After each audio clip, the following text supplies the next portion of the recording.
Morning.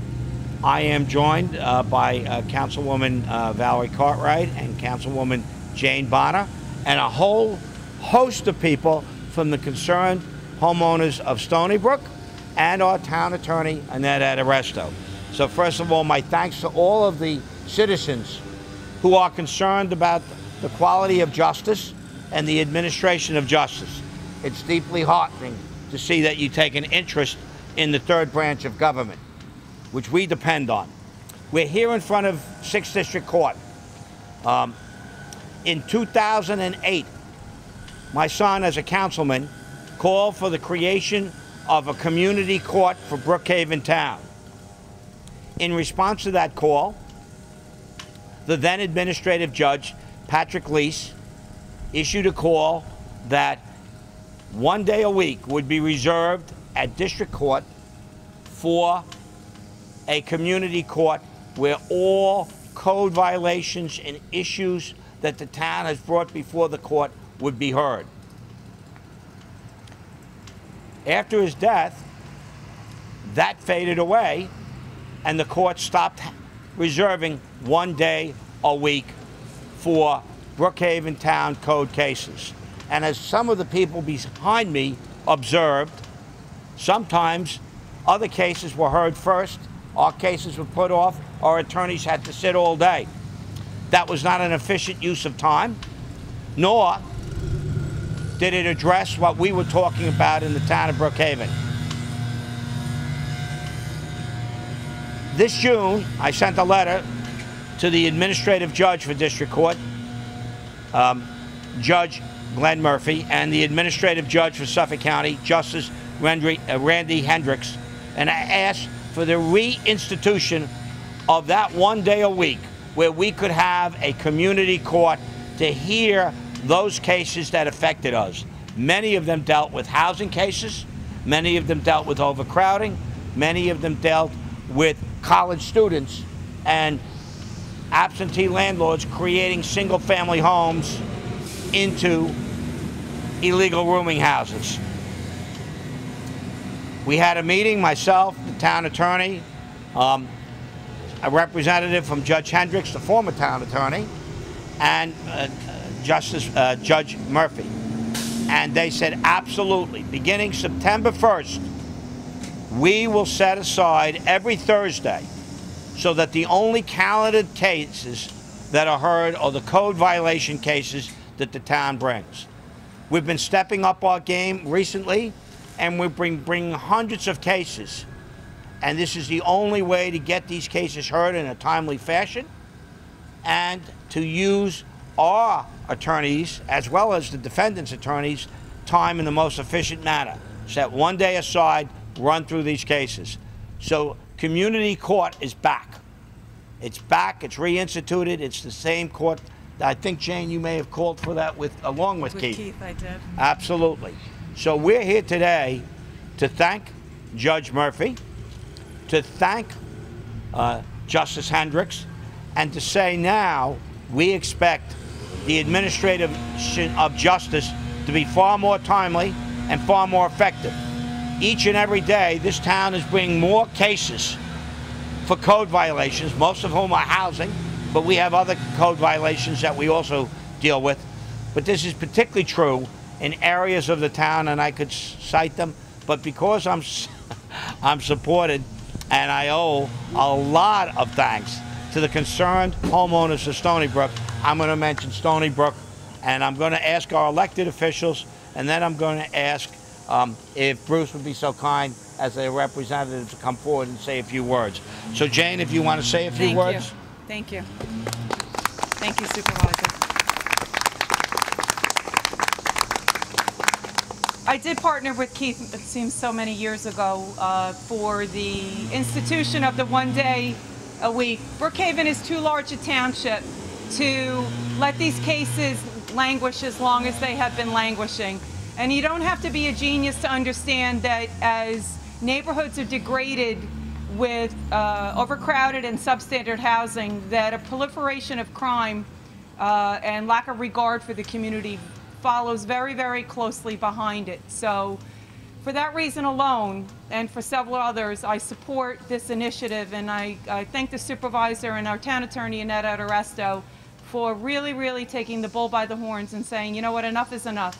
With the advent of social media, the newspapers, and instantaneous news, we are getting reports of illegal and overcrowded houses almost as soon as a real estate agent or a truck delivering sheetrock pulls up next to into a house to what we can watch a house be broken up into rooms, and basements being broken up into apartments, and sleeping bags put in attics without proper insulation. And like I said earlier, as these types of housing problems continue to proliferate, they do bring down the quality of life in a neighborhood, and that creates a whole host of other issues, whether it be burglaries, drunk driving, drug use. This one day set aside for Brookhaven cases will really go a very long way to bring these issues a resolution expeditiously. So thank you, Supervisor. Thank you. Valerie. Thank you. Thank you. I am pleased today to stand beside my colleagues to declare the reestablishment of this community court. This is a perfect example of the different branches of government working together to achieve justice. That is very important. I have been advocating for everyone working together to resolve these quality of life issues, and we thank the court system for working with us so that we can continue to resolve these issues within our community. And thank you, Mr. Romaine. Thank you. Bruce, come on up. Thank you. I'm not as adept at them as speaking. Give your name and title. My name is Bruce Sander. I'm the president of the Stony Brook Concerned Homeowners Association of about 1,300 members. This change to the district court structure in the town will give the town its own day in court. Processing violations is a move in the right direction. With all of the illegal student rental housing in 3 Village and around Brookhaven being investigated, and the need for a separate day is essential, we are seeing positive changes as we move forward. And this will give the town the ability to prosecute the violators in an expedient manner. Unlike what our group recently experienced for 3 long torturous days, watching the snail's pace of the 6th District Court judge while trying a blatant offender to the law. With hope, the supervising judge will appoint a new judge to oversee these housing cases, who are elected in the town of Brookhaven, not in other towns, by the way, to expedient this court process. Thank you, Ed Romaine, the town of Brookhaven, for continuing to be proactive against illegal housing.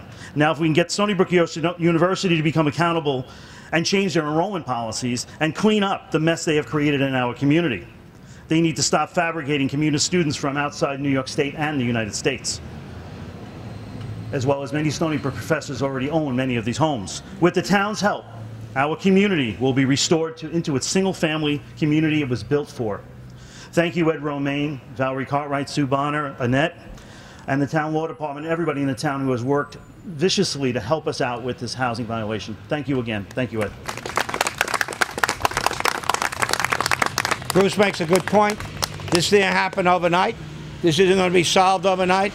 But I can tell you as supervisor, I am absolutely committed to making sure we crack down on these housing violations and do what is necessary. Again, I want to thank the administrative judge of both the district court and the administrative judge for Suffolk County for once again restoring what my son originally, with Jane's help, had worked to create in 2008, which is a separate day so we could have a community court, so our violations could be heard, so that justice could be done. Because as the people behind me know, justice delayed is justice denied. And we want to expedite our cases and bring them up. We don't want to see cases adjourned. We want to see people that are fined for violations of our code pay those fines in a timely fashion, which the law requires, but not every judge enforces. And we want to see that done right away. I am very happy that the administrative judges, both of them, cooperated and created this, because this will expedite our calendar.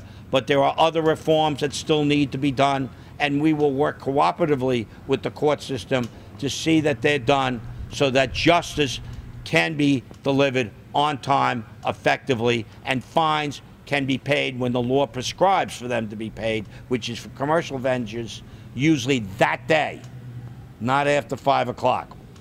Annette, would you like to wrap up? Thank you very much. Annette Aderesto, Brookhaven Town Attorney. This will be another tool in our arsenal. The supervisor and town board has given the law department a focus, and that is to clean up Brookhaven. And we intend to do so. And with this day in court, with also extra half days set aside for our trials, we'll be able to process more violations. And we will follow the direction of the supervisor and the town board in cleaning up Brookhaven. Do you want to mention about the trials on Friday? Yes, the trials will be Friday afternoons and Mondays, so that the Thursday will be all for our tickets. Right. So that will let us process many more tickets, get the tickets on sooner, and as you said, justice will be in a timely fashion. The people that are doing this should know that we're not stopping. Right. And Jane makes an excellent point. The people that are doing this, the illegal landlords, the slum landlords, wherever they be throughout the town, should know the town is not stopping. We've only begun to fight.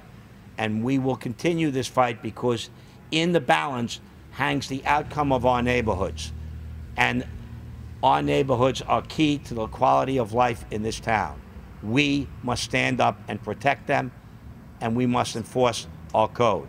Amen. If we can get them all heard, all of our tickets heard on a Thursday, those who plead not guilty can have their trials that Friday or the following Monday. We can speed up the processing of all of these tickets which are waiting. And when we get to the point that it can't be handled in one day, we will ask for a second day, because again, justice delayed is justice denied, and we need justice because the quality of life of our residents depend on our codes being adequately enforced in a timely fashion. But I want to thank everyone for their help today. I particularly want to thank the homeowners, many of whom came and saw for themselves the operation of 6th District Court. We think this will expedite it. Again, my thanks to Judge Murphy, my thanks to Justice Hendricks for their cooperation, and we look forward to cooperating with them in the future. If there's any questions for any of us, we'll be happy to take them now. What's the backlog look like? What's a typical fine right now? How long are you waiting? How long does that take? For fines? Well, the fines are up to the judge, and we ask for the fines to be paid within 2 weeks at the most. Commercial fines are supposed to be paid the same day. So we strenuously oppose when the judge gives people a longer time to pay these fines. Time-wise, so a typical person gets a violation of the house. How long is the court process now? Then how is this going to expedite them? Well, when we write a ticket, the ticket's usually returnable within 45 to 60 days. Hopefully we can speed that up to now maybe 30 days. In addition, defendants have rights, so they are given adjournments at times, but the sooner we get them on the calendar, the sooner the adjournments, there are 1 or 2 adjournments that the court will allow and will end, and then we can prosecute the tickets.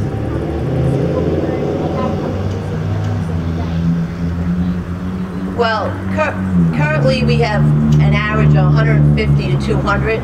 So, if we can put more on, we'll see how it goes. We're going to start September 1st, and if we can put more tickets on, we certainly will. We'll shorten up the return dates on the tickets. And we'll see if a second day is needed. Because clearly, we need to get these issues addressed in a timely fashion.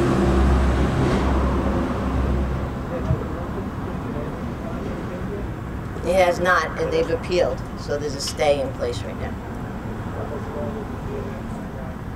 It's in the appellate term, so it could be months now. 150. They're still moving in this morning. I just drove past them. They're moving in, we send inspectors out, and we go through this dance. Because the law protects them, and as a town government, we have to stay within the confines of the law. But we will ticket them again. They'll be in court, and we'll go through this whole dance.